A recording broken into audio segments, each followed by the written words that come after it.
미디어 심리학 12주 1차 강의를 시작하겠습니다. 챕터 12는 서해 심리학입니다. 존 맥케이는 적군에게 붙잡혀 독방에 갇힌 일이 있습니다. 그때가 너무 끔찍한 것이었다고 고백합니다. 사람의 정신을 으스러뜨리고 저항력을 무력화시키는데 어떤 만행보다 효과적이었다고 합니다. 종군 기자였던 테리도 복서였던 로버트도 독방 생활이 얼마나 힘들었는지에 대해서 이야기합니다. 인간에게는 사회적 상호작용이 어느 것 못지않게 필수적인 욕구입니다. 고립 기간을 길게 하면 정신병 증상이 유발되며 짧은 기간이라도 사회적 고립은 우울증, 질병, 조기 사망을 유발합니다. 사회적 고립은 비만이나 흡연만큼 건강에 해롭습니다. 사회심리학은 사람들과의 상호작용을 다룹니다. 사회심리학 소셜 사이콜로지는 사회성의 원인과 결과에 대한 연구입니다. 인간을 포함한 단 4개 종만이 울트라 소셜합니다. 인간은 자원의 희소성 문제를 해결하기 위해서 해치기와 돕기를 합니다. 모든 동물은 생존하고 번식하는데 사회적이 된다는 것이 이 생존과 번식의 중요한 목표를 달성하기 위한 하나의 전략이 됩니다. 음식물을 구하거나 적을 방어할 때 무리를 만들면 혼자서는 할 수 없는 것을 할 수 있게 됩니다. 따라서 수백만 년에 걸쳐서 많은 동물종이 사회적으로 된다는 것이 유용하다는 것을 발견하게 됩니다.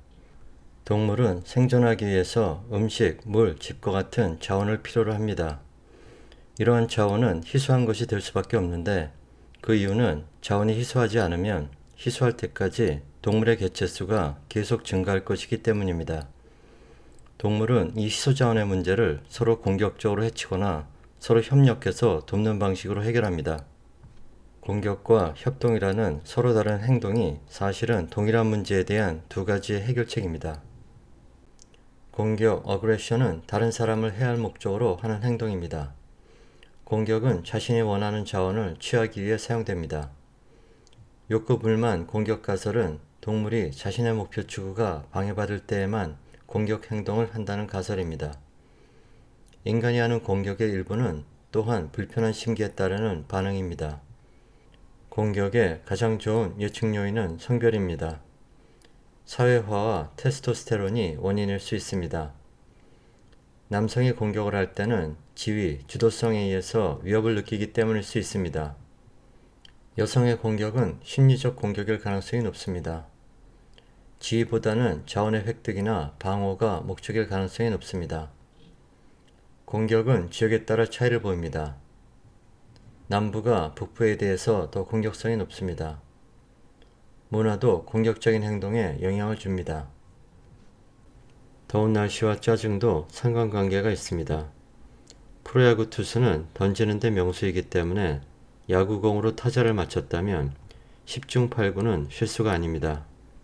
미국 메이저리그에서 야구 경기 6만 게임을 데이터로 분석해보면 구장의 기온이 올라감에 따라 타자가 투수의 공을 맞을 확률이 올라간다는 것을 알 수 있습니다. 남자들은 보통 지위가 위협받을 때 공격적이 됩니다. 이 사람은 SNS에서 다른 사람을 얼간이라고 했습니다. 그러자 다른 사람은 차를 몰고 2000km를 달려와서 그의 트레일러를 불태워버렸습니다. 그는 SNS에서 싸웠다고 해서 상대방을 죽이려고 드는 어리석은 사람이 있을 거라고는 생각하지 못했다고 말했습니다. 공격성에 반대되는 행동은 협동, 코오퍼레이션입니다. 둘 또는 그 이상의 사람들 간에 상호 호혜적인 이득을 얻을 수 있게 해주는 행동입니다. 죄수의 딜레마 게임은 협동에 따르는 이익과 손실의 예를 보여줍니다. A와 B는 협동을 할 것인지 말 것인지 여부를 각자 독립적으로 결정하는데 그 결정 결과에 따라서 각자가 얻는 이익의 크기가 달라집니다. 상호협동을 하면 양쪽이 모두 중간 정도 이익을 얻게 되는데 만약 둘 중 어느 한 사람만 협동한다면 협동한 사람은 아무 이익이 없고 협동하지 않은 사람은 큰 이익을 얻게 됩니다. 죄수의 딜레마는 기본적 진리를 보여주고 있습니다. 협동은 모든 사람에게 이익을 갖다 주는데 이것은 모든 사람이 협동할 때만 그렇습니다. 누군가가 협동을 하지 않는다면 그 외에 다른 사람이 그 비용을 부담하게 됩니다. 이러한 것 때문에 우리로 하여금 협동을 해야 할지 아니면 말아야 할지를 결정하기 어렵게 만들 수 있습니다. 죄수의 딜레마를 설명하는 그림 동영상을 보도록 하겠습니다. Mr. Blue and Miss Red have each been arrested for some minor crime. The police think they committed a more serious crime, but they don't have enough evidence to convict them. They need a confession. They take them and put them in separate rooms so they can't talk, and play a little game.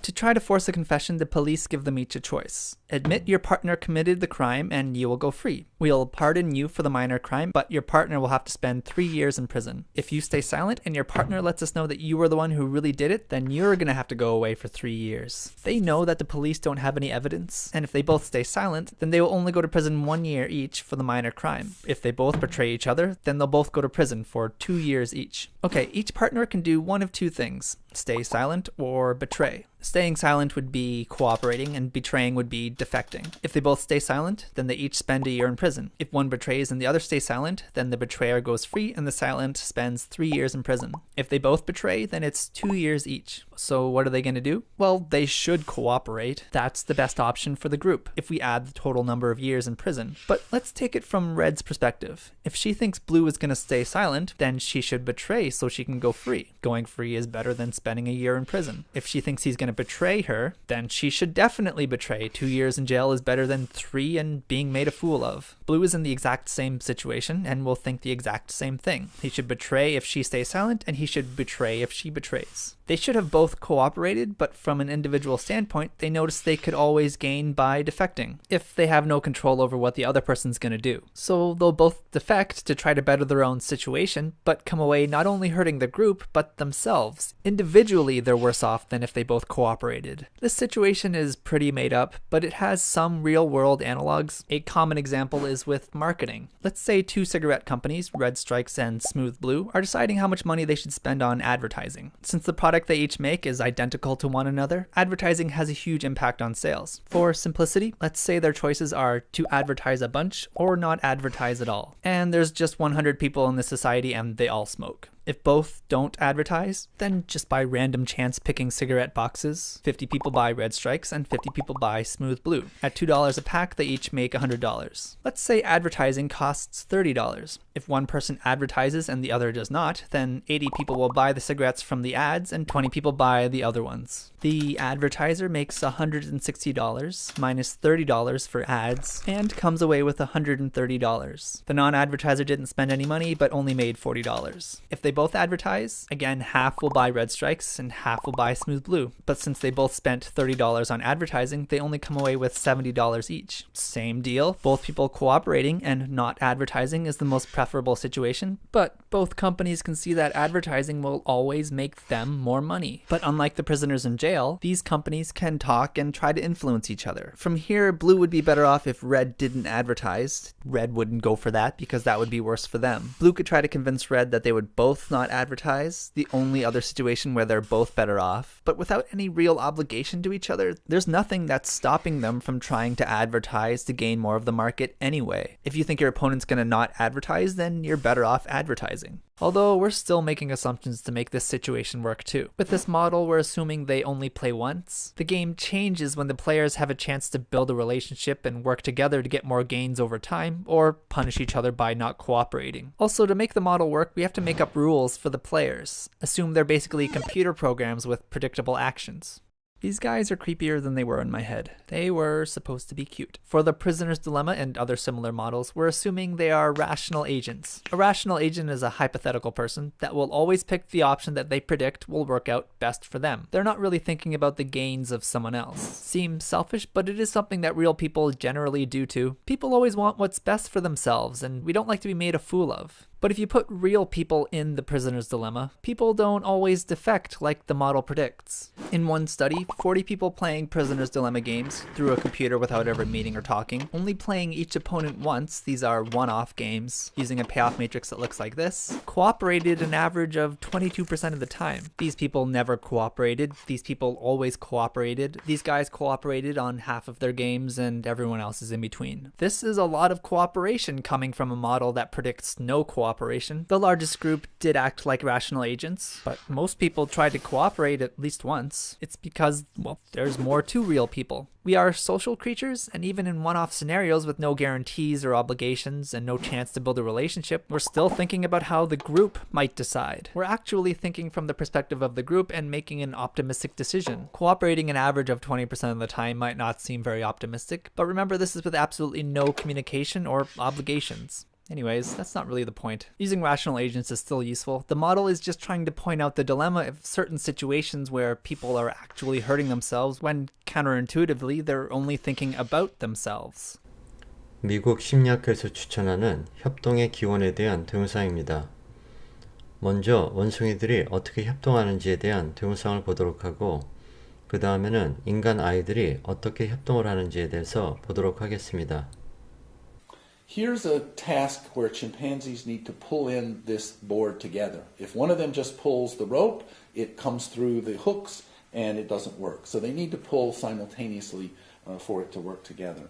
And so here you can see comes the first chimpanzee, and she will come to the rope, and she knows not to pull it. She inhibits pulling it. She goes and gets her partner, already pretty amazing, and they pull in together.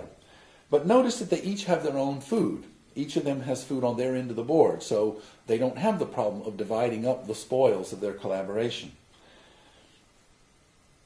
And so they do quite well. Now, in the second variation, here comes the same individual doing the same thing and going to get her partner in the same way, but now the food is in the middle of the board, and they have the problem of how to divide it up. And you can see one chimp is reluctant to pull, the other one pulls quite vigorously and then takes all the food at the end. So on the very next trial, the first chimpanzee just quits cooperating. There's nothing in it for her. So this is a very strong constraint on their collaborative problem solving, is they have trouble dividing the spoils at the end. Let me just show you some children doing the same task. Here they will come in, and this time the food is in the middle. It's trivial when the food is on either end, so I'm going to just show the time where it's in the middle. Here they come. They have little bowls for their gummy bears, and now they're both going to pull. There are 4 gummy bears in the middle of the board. You can barely see them there. Now, interestingly, the first child comes over, kind of like the dominant chimp, and starts to take some, but he doesn't take all of them. He only takes 1, actually. And then the other child comes over and starts to take 3, and he says no. The first one says no, and they work it out so that now this second child here takes 2, the first child takes his 2, and they've divided them equally. So not only do they divide them equally in this case, they trust that they can work it out in future cases, and they continue to cooperate over time in a way that the chimpanzees did not. So they've solved the problem of dividing the spoils in such a way that everybody stays incentivized. 협동에는 집단과 편애가 있을 수 있습니다. 집단 그룹은 무언가 서로 공통점이 있다고 생각하는 사람들의 집합체입니다. 집단에 속해 있는 사람들에 대해서 편파, 페이보리티즘이 관찰됩니다. 편견, 프레주디스는 소속한 집단의 특성에 근거해서 어떤 사람에 대해 갖는 긍정적 혹은 부정적 평가입니다. 차별, 디스크리미네이션은 소속한 집단의 특성에 근거해서 어떤 사람에 대하여 행해지는 긍정적 또는 부정적 행동입니다. 자아정체성 망각, 디인디비주얼라이제이션은 집단 속에 파묻힐 때 사람들이 자신이 갖고 있는 가치들을 망각하게 되는 현상입니다. 책임감 분산, diffusion of responsibility는 자신과 같은 방식으로 행동할 것 같은 사람들이 주변에 있기 때문에 그 행동을 자신의 책임감을 적게 느끼는 현상입니다. 집단으로 내린 결정이 평균적 구성원의 결정과 비슷하거나 오히려 더 못할 수도 있습니다. 그러나 한 사람의 전반적 행복감과 생활 만족도에 대한 가장 좋은 예측 요인 중 하나가 바로 그들의 사회적 관계와 집단 소속의 질과 범위입니다. 다음은 책임감 분산을 보여주는 유명한 실험입니다. 관련 동영상을 보겠습니다. London. A drunk lies on the pavement. In fact, he's our actor, Peter, but these passers-by aren't to know that. And since he looks the worse for wear, not critically ill, they ignore him. Helping would be inconvenient or even risky. He lies there for 20 minutes and no one raises an eyebrow. This time, we've dressed Peter as a respectable city gent. How long before he's rescued now that he looks the part? Hello, sir. How are you today? I'm all right, then. 6 seconds. She even calls him sir. And suddenly, everyone's a good Samaritan. Do you suffer from epilepsy? No. While you're lying on the floor in the rain? After a couple of minutes, even the police turn up. I would just hate to be in his position of feeling ill and nobody helping and walking past, so I'd just like to check that he was okay. I thought, well, it's wet, so he must really be ill because he's going to ruin his suit anyway. Our actress Ruth takes Peter's place. She's not a drunk, but she's also not a city gent. How long before she gets help?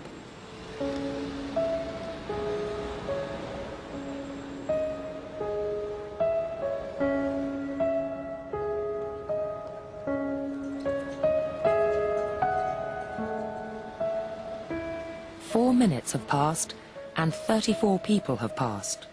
People don't really want to know that they just haven't got the time. Well, they have got the time, they just don't want to get involved. But it's more complicated than that. If the street were deserted, a passerby would probably go to the rescue. But these strangers have silently formed a temporary group with a rule: don't help. This woman, for instance, has clearly spotted Ruth, but she conforms to the rule and does nothing.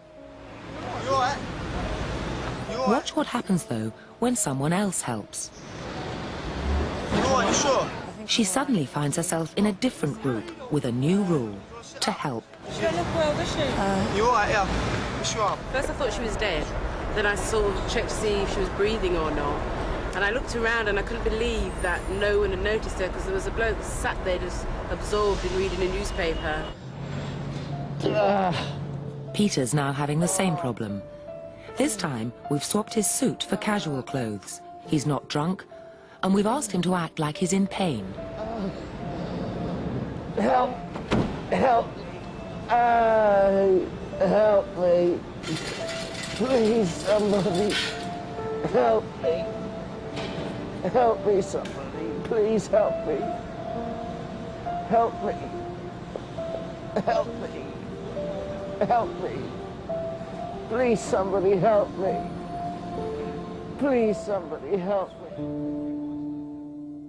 I got onto the tube and sat opposite a guy who threatened me. He'd obviously been sleeping rough and had problems, but he was quite verbally abusive. Yeah, I was with a group of mates one day.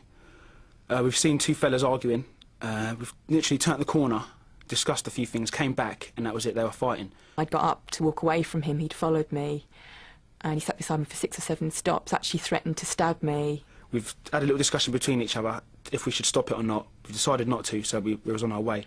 And I was looking at the other passengers and looking at the guard on the carriage, hoping that somebody would help me. We should have really done something, because at the end of the day, how'd we like it if it was us? Nobody did anything on the tube. People just ignored me completely. When the guy eventually got off, then people came up and asked if I was okay, but during the journey they'd done nothing. And that's when the guilt tripped in. We really did realise that it was wrong what we did. How'd you do it? How'd you feel when someone's beating 10 times out of someone? I mean, it could have been me, you, anyone, but deep down we bottled it. It's always very distressing to watch situations like this where people are obviously suffering and no one's actually helping them. But what we have here is two conflicting rules. One is the rule that we ought to help, and the other is the rule that we ought to do what everybody else is doing. And here you have effectively a group of strangers who are exerting the pressure not to intervene, not to help, and it's very difficult to rebel. 군중의 수와 잔혹성 수준은 상관관계가 있습니다. 이 두 사람은 자동차를 훔쳤다는 이유로 린치를 받으려는 순간이었는데 다행히 경찰에 의해서 구조되었습니다. 집단이 더 커질수록 자아정체 망각과 책임감 분산이 일어날 조건이 더 많이 만들어집니다. 희생자 대비 폭도의 수혜 비율이 커질수록 그들의 잔인성은 더 끔찍해집니다. 인간은 공격보다 더 큰 이익이 주어질 때 협동합니다. 그러나 우리는 서로에게 아무 이유 없이 착하게 대하기도 합니다. 이타적 행동, 엘트루이즘은 자신에게 돌아올 이득이 없음에도 불구하고 다른 사람을 이롭게 해주는 행동입니다. 상호적 이타 행동, reciprocal altruism은 자신이 베푼 은혜가 이후에 보답이 될 것이라는 기대에서 남을 이롭게 하는 행동입니다. 종족 선택, kin selection은 자신의 친척에게 이득이 가게끔 행동하게 만드는 유전자가 선택되도록 하는 진화 과정입니다. 인간은 진정한 이타적 행동을 할 수 있는 유일한 존재입니다. 땅 다람쥐는 자신이 위험에 처하는 것을 감수하면서 다른 다람쥐들에게 천적 동물이 온다는 것을 경고해 줍니다. 경고 신호를 받는 다른 다람쥐들이 자신과 같은 유전자를 갖고 있기 때문에 이 경고 행동은 진정하게 이타적인 것은 아닙니다.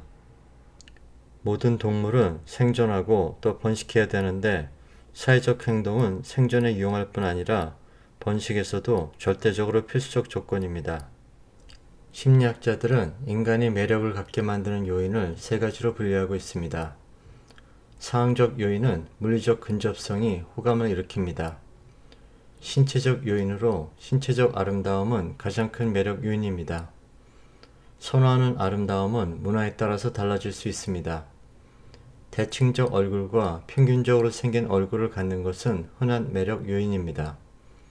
사람들은 비슷한 매력 수준의 짝을 선택합니다. 심리적 요인으로 우리는 여러 이유로 우리와 심리적 또 태도와 믿음이 비슷한 짝을 선호합니다. 아름다움의 기준은 문화에 따라 다를 수 있습니다. 마우리타니아에서 여성은 살이 찐 경우가 더 아름답다고 생각을 합니다. 심리학자들의 연구 결과에 따르면 사람들은 평균적인 얼굴을 가장 아름다운 것으로 생각하는 것으로 나타났습니다. 연구자들은 많은 수의 대학생 사진을 디지털화한 다음에 컴퓨터 프로그램을 이용해서 얼굴들을 합성하였습니다. 위의 사진은 왼쪽에서 오른쪽 방향으로 4명, 8명, 16명, 그리고 32명의 얼굴이 합성된 것입니다. 흥미로운 사실은 합성된 얼굴에 들어간 얼굴의 수가 많아질수록 더 매력적인 것으로 평가된다는 것입니다. 심리학자들은 인간이 유약한 아이를 보살피기 위해서 부부관계를 형성한다고 생각합니다. 여러 문화에서 결혼은 일반적인 것이며 사랑은 결혼의 가장 주된 이유입니다. 미국에서는 대략 둘 중 한 부부가 이혼을 합니다. 두 가지 유형의 사랑이 존재합니다. 한 가지는 열정적 사랑으로 황홀감, 친밀감, 강렬한 성적 매력 등의 느낌입니다. 동반자적 사랑은 애정, 신뢰감, 상대방의 안녕에 대한 관심 등의 느낌입니다. 사회교환, 소셜 익스체인지 이론에 의하면 사람은 비용 대 이익의 비율이 유리하다고 생각되는 한에서 그 관계를 유지한다는 가설입니다. 사람들은 그들의 비용 이익 비율을 다른 관계에서 가질 수 있는 또는 가져야만 한다고 믿는 사람들과 비교해 봅니다. 사람들은 자신의 비용 이익 비율이 파트너의 것과 대충 비슷하기를 바랍니다. 매몰 비용 이론에 따르면 사람들은 남녀 관계에서 큰 차원을 붙고 나면 비용 이익 비율이 좋지 않은 경우에도 그 관계를 유지하려고 합니다. 열정적 사랑과 동반자적 사랑의 시간에 따른 변화입니다. 열정적 사랑은 불과 수개월 내에 식어가기 시작하지만 동반자적 사랑은 느린 속도로 성장하지만 수년에 걸쳐서 지속됩니다. 어펜딕스입니다. 지금까지 시청하신 것으로 이번 차수의 수업이 인정됩니다. 다음은 어린아이들이 어떻게 성인을 돕는지에 대한 연구 결과를 보도록 하겠습니다. Morality where they're building relationships with people and they have interactions with individuals. So you'll see two videos in a row of young children helping adults. This adult is a strange adult. They've never met him before. They met him 5 minutes before this interaction and just in a lab. And so here he drops a clothespin while in the middle of pinning up his clothes on the clothesline. And the 18-month-old child hands him the pin, looks to his face, and seems to be satisfied that he has helped him. Here's another of the same type. He's coming with his books now. He bumps into the cabinet, and The little child looks for a second, a little bit perplexed for the moment, and then comes over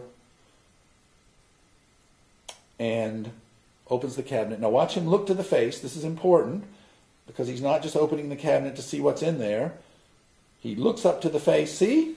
There's what you wanted. And now he can put the magazines in there. Importantly, in both cases, we have control conditions such that in the first one, he throws the clothespin down on the floor on purpose, and there the children very seldom fetch it and give it to him. Or in the case of the cabinet, he's trying to set the books on top of the cabinet, or he sets the books on top of the cabinet, in which case the child does not just come over and open